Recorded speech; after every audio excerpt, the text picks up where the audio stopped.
नहीं, जाने दो। नहीं, मजा आ रहा है। नहीं नहीं नहीं।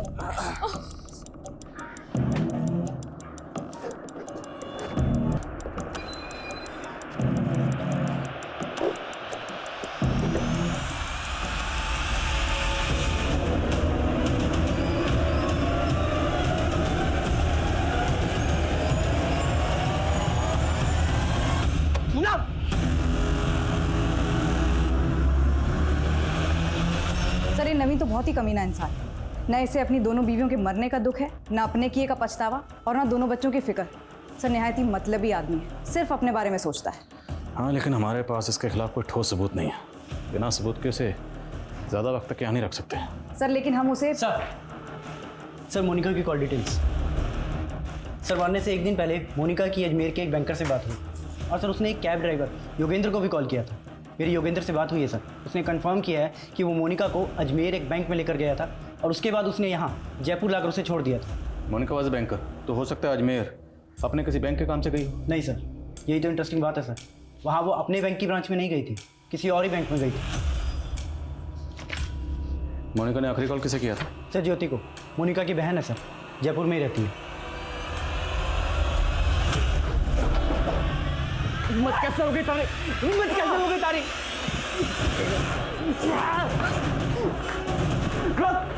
रोक कमीने!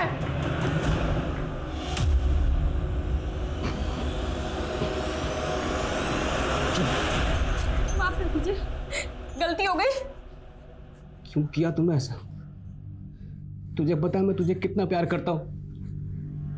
बापू को वचन दिया था कि तुझे अच्छे से रखूंगा, और रख रहा हूं ना मैं। फिर तूने ऐसा क्यों किया? माफ कर दीजिए मुझे। शादी के पहले से जानती थी उसे, अचानक मिला तो बहक गई। माफ कर दीजिए, अब आइंदा नहीं होगा। मैम, मेरी बहन मोनिका बहुत ही भली थी। वो उस कमीने नवीन ने ही सब कुछ किया है। मैंने उसको बहुत मना किया मैम कि मत कर उससे शादी, पर उसने मेरी एक भी बात नहीं मानी मैम। मोनिका जब जयपुर आई थी तो आप लोगों के घर रुकी थी, फिर ऐसा क्या हुआ कि उसे यहाँ से जाना पड़ा? मोनिका को जब सरिता और नवीन के बारे में पता चला तो वो बहुत ज़्यादा अपसेट हो गई थी, और वो यहाँ पे हमेशा गुमसुम सी बैठी रहती थी। फिर एक दिन पता नहीं क्या हुआ, वो बोली कि मुझे अकेले रहना है। मैंने उसे रोकने की बहुत कोशिश की, लेकिन वो नहीं मानी। काश मैंने तब भी उसे यहाँ रोक लिया होता। बस कर तू ना, मत रो, मत रो। मैंने तुझे माफ कर दिया पूनम, मुझे भी माफ कर दे पूनम। हम सब कुछ भूल जाते पूनम।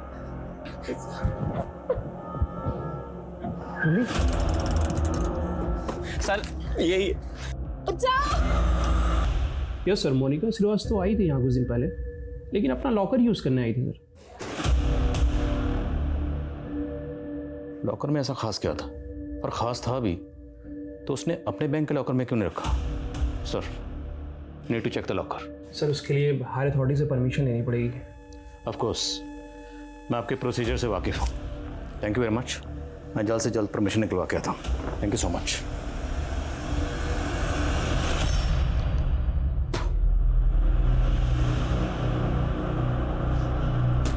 क्या कर रहे हो भाई साहब? अबे शुगर मना तेरे मुंह पे नहीं दूंगा मैंने।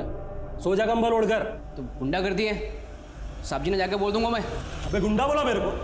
हाँ, गुंडा बोला, गुंडा बोला मेरे को, गुंडा बोला। अपने की वजह से उसे जेल से अस्पताल में शिफ्ट किया गया। दूसरी ओर मोनिका के केस में जयपुर से अजमेर पहुंची पुलिस को फाइनली मोनिका का लॉकर खुलवाने की परमिशन मिली, और एक ऐसा एंगल सामने आया जिसके बारे में पुलिस ने पहले सोचा ही नहीं था।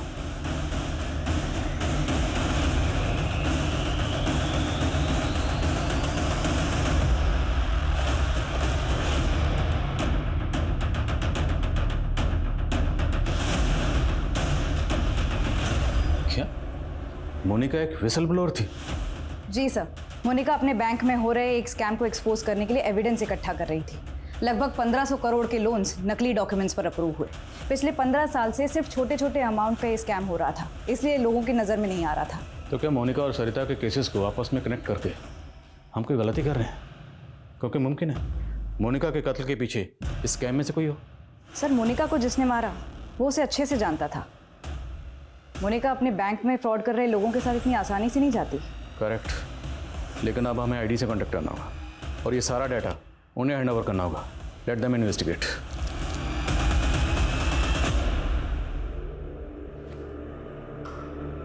देख रहे रे, काम कर मैडम।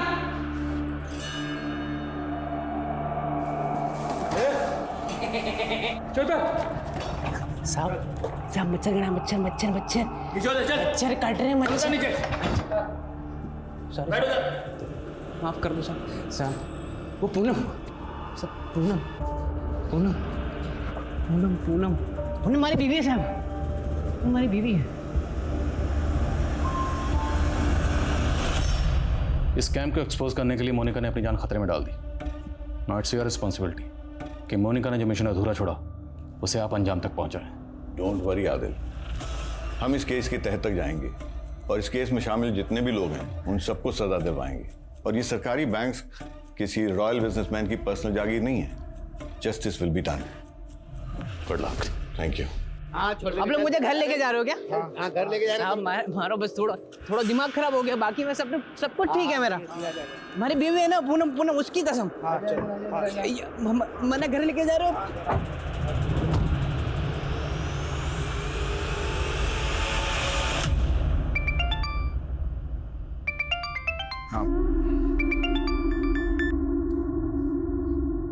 सॉरी मेरी जान, बहुत दिन हो गए ना बात हुए, लेकिन जल्दी मिलने आ रहा हूँ मैं। अब कोई जरूरत नहीं आने की। मैंने तुमसे शादी इसलिए नहीं की थी कि तुम मुझसे बार बार दूर जाओ। बहुत हो गया अब। सर आप मेरी बात सुनिए सर, मैंने कोई स्कैम नहीं किया है सर। सर आप कहाँ लेके जा रहे हैं मुझे? सर मेरी बात तो सुनिए।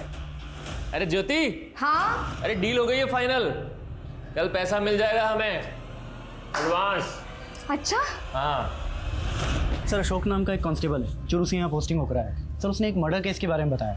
सर उस मर्डर केस का पैकेज थी, उसे वहाँ नहीं कहीं दूसरी जगह पे मारा गया था, ठीक मोनिका की तरह। उस केस में मुजरिम पकड़ा गया था? नहीं सर। जब तक ये केस सॉल्व नहीं हो जाता हम चैन से नहीं बैठेंगे। आई थिंक हमें इस केस को देखने का नज़रिया बदलना पड़ेगा।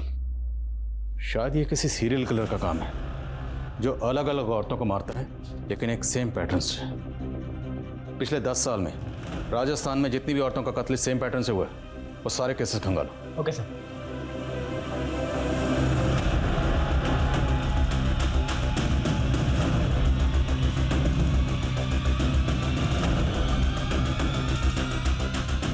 सर टोटल 6 केसेस मिले हैं। 2004 में 1, 2008 में 2, 2010 में 2 और 2017 में 1। 2004 में जिस लड़की का कत्ल हुआ उसकी उम्र थी 24 साल और 2008 में जिसका हुआ उसकी उम्र 28 साल। Correct sir. एक पैटर्न है। 2010 में जो लड़की मारी गई उसकी उम्र 30 साल और 2017 में जो लड़की मारी गई उसकी उम्र 37 साल। 2004 में उसने जो पहला कत्ल किया था अब लड़की की उम्र थी 24 साल।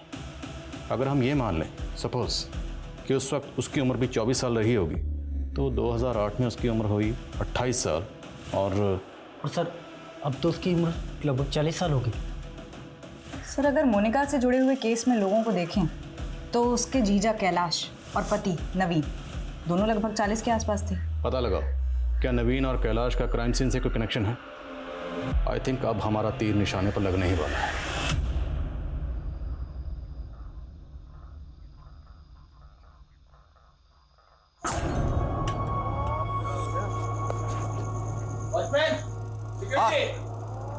आया। हो क्या हुआ?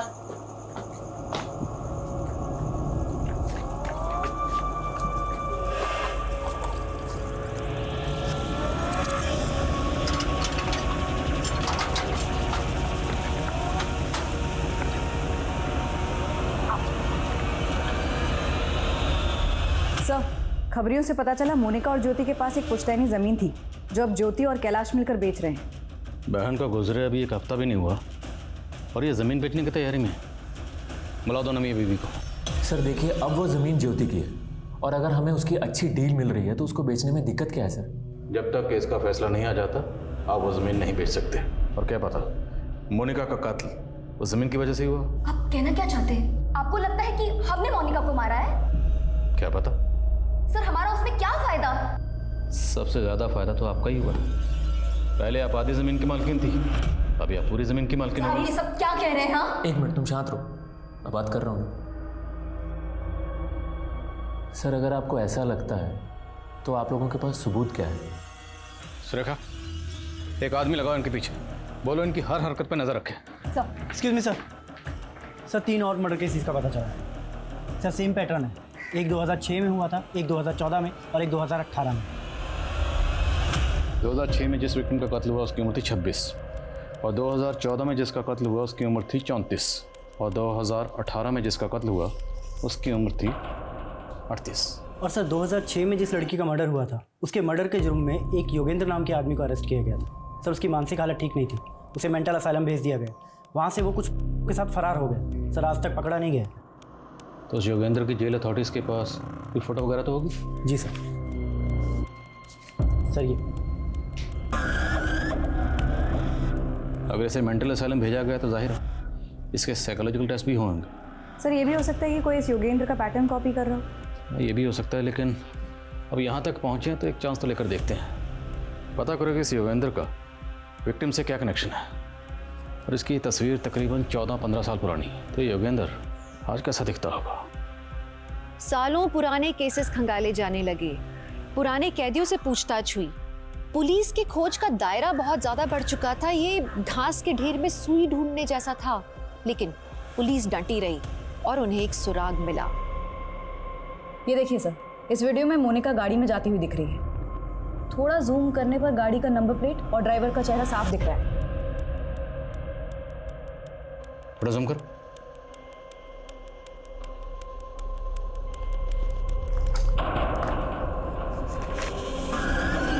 चौदह 15 साल पहले योगेंद्र कुछ ऐसा दिखता था और अब दोनों तस्वीरों को गौर से देखो, मैच कर रही हैं? सर लग तो रहा है। इस गाड़ी की डिटेल निकलो, पता करो ये गाड़ी किसकी, तुरंत। सब आकृति मैडम। जी सर, कार के ओनर का पता चल गया है। उसी की प्राइवेट टैक्सी है, यहीं जयपुर का है। मैडम जी आप जयपुर में पहली बार आई है? जी। आप जयपुर आई हैं तो आपको हवा महल जरूर देखना चाहिए। अभी मेरी कैब ऑनर से बात हुई है। उसका कहना है सीसीटीवी में जो मोनिका के साथ कैब ड्राइवर है उसका नाम दिलीप है। उसकी उम्र 40 साल है और हाँ, थोड़ी देर पहले एक सवारी लेकर जोधपुर के लिए निकला है। इस दिलीप की तस्वीर जोधपुर हाईवे पर सब जगह सर्कुलेट करवा, सारे टोल नाका, सभी पेट्रोलिंग नील, सबको अलर्ट भेजो। कहीं भी ऐसी कोई भी कार नजर आए हमें तुरंत इन्फॉर्म करें।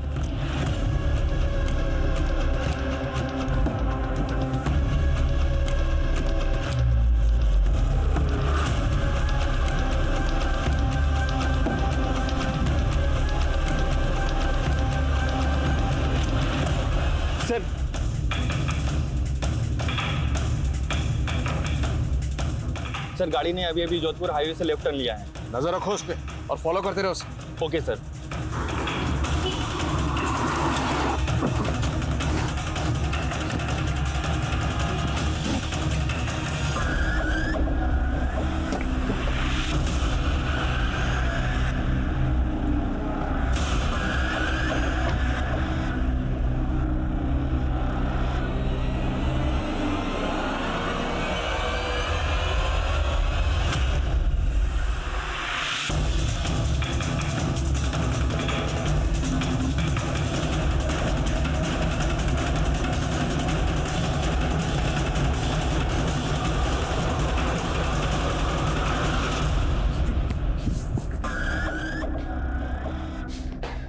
योगेंद्र उस दिलीप उस सुधीर, पिछले 16 सालों में तुमने 9 औरतों को मारा और इतनी मेहनत से मैंने 18 लोगों को मारा, आप 9 गिरा रहे।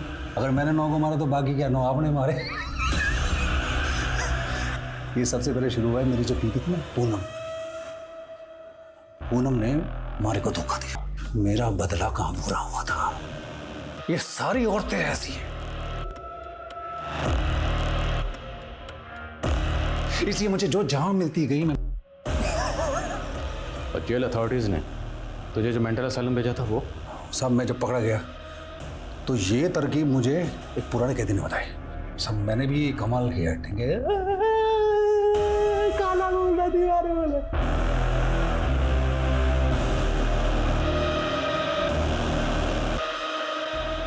तूने हमेशा अपनी उम्र की औरतों को मारा, ऐसा क्या? नहीं, ऐसा नहीं है। जो जहां मिलती गई पटाता गया, मजे लेता गया, मारता गया, लेकिन सब में एक चीज कॉमन थी। ये या तो अपने पति से परेशान थी, या बॉयफ्रेंड से ब्रेकअप था, या अकेली थी। मोनिका किधर? मोनिका को मैं पहली बार मिला जयपुर से अजमेर के रास्ते में। उसने कैब हायर की थी। वो आगे वाली गाड़ी का पीछा करना। मारे को वो पहली बार में पसंद आ गए थे, लेकिन उसके पति ने उसके साथ धोखा किया था, तो वो बहुत उदास थी, पति की जासूसी कर रही थी। मैंने उसको बहुत हंसाने की कोशिश की, लेकिन बात नहीं बनी। फिर एक और दिन मौका हाथ लगा।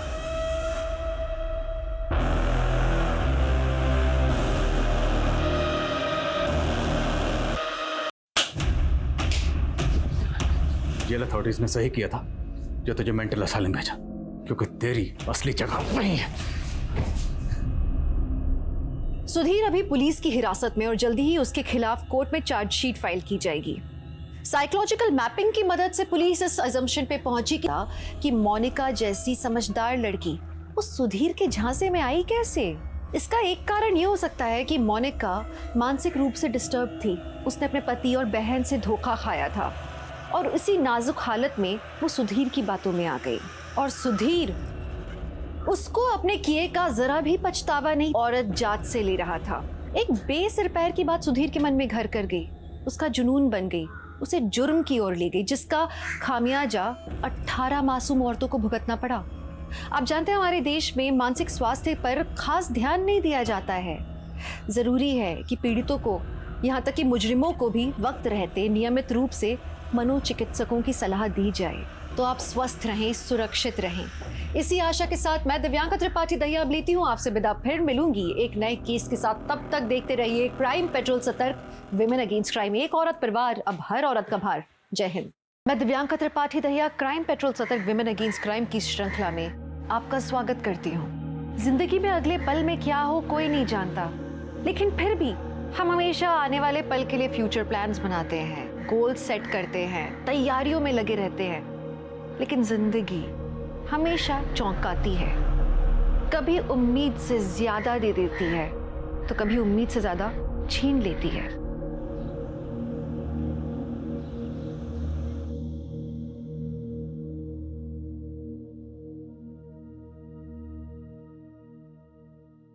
राम राम सा। सरिता रसोई में आप सबरो स्वागत है। आज हमारी रसोई में बनेगा राजस्थान रो पारंपरिक भोजन, दाल बाटी और चूरमा। तो शुरू करते हैं। दाल बाटी बनाने के लिए अनूप क्या कर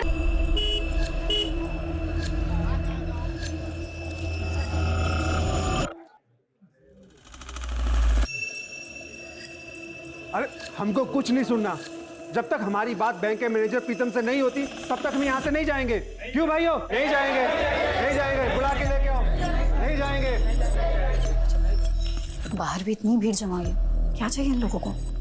एक मिनट भाई लोगों, एक मिनट। हाँ देखो, थे लोग कतई भी परेशान ना हो। था का पीसा बिल्कुल सेफ है हमारा ही बैंक में। ऐसे फेक न्यूज पे विश्वास बिल्कुल भी ना करो। हाँ, और वैसे भी हमारे बैड लोन्स काफी कम हो चुके हैं, तो चिंता की कतई बात ना है। लेकिन हम रिस्क क्यों ले?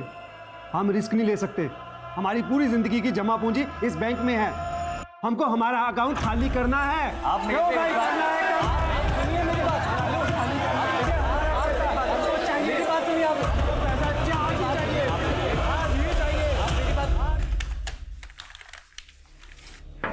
हे रुचिका, मुझे ना वो ओल्ड लोन्स की फाइल्स देखनी है, डेटा शीट प्रिपेयर करना है। बस 5 मिनट लगेंगे। अरे 5 क्या 10 मिनट ले, आजा। वैसे आज पब्लिक ने बहुत बवाल किया ना बैंक में। रोज रोज ऐसे चलेगा तो कैसे काम करेंगे? आई थिंक लिपस्टिक स्मज हो गई है। हाँ चल तू आजा, मैं 5 मिनट में टचअप करके आती हूँ। हाँ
अरहर की दाल या 7 प्रकार की दालें खाती है, लेकिन आप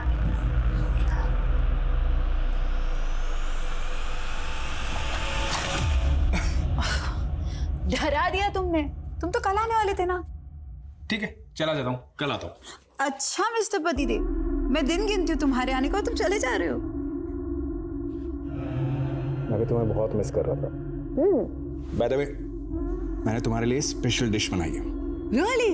वाओ! क्या बनाया तुमने मेरे लिए? दाल बाटी। वो रसोई वाली औरत का वीडियो देख के? हाँ, वो मुझे बहुत पसंद है ना, मतलब वो उसका खाना बनाने का स्टाइल। एक नंबर के फ्लर्ट हो ना तुम। Thanks for complement. फ्रेश हो जाओ।